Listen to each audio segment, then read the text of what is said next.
Gary Stonefield had been operating heavy machinery at the Greenfield Regional Landfill for over a decade. He was used to the crunch of wood and the hollow thud of old appliances. But on a cold Thursday in October, his bulldozer hit something that felt like solid rock. The impact was so dense it sent a jolt through the cab, rattling his coffee thermos right off the dashboard. When he climbed down to investigate, he found a massive, perfectly round sphere, the size of a compact car, wrapped tightly in shimmering aluminum foil.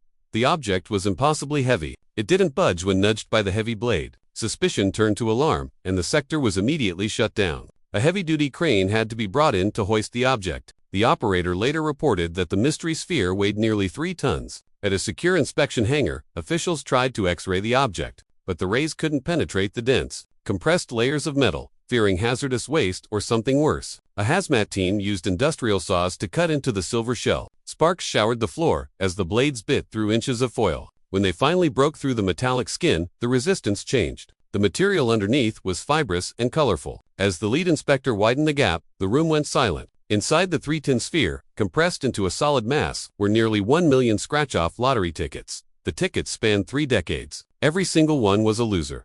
The sphere was traced back to the estate of Howard Pressfield, a retired electrical engineer who had recently died alone. To his neighbors, Howard was a polite, reclusive man who kept his lawn neat. To the investigators who pulled his financial records, he was a man consumed. Howard had spent over $400,000 on his addiction, draining a fully paid-off home, his entire pension, and several high-interest loans in a shed behind his house. Investigators found a modified hydraulic press. This was where Howard's secret lived. For 30 years, he had systematically crushed his quiet failures into a dense core, wrapping them in foil to hide the evidence of his mounting ruin. He couldn't bring himself to throw them away, but he couldn't bear to look at them either. Dr. Laura Chen, the materials analyst, described the sphere as a monument to compulsion.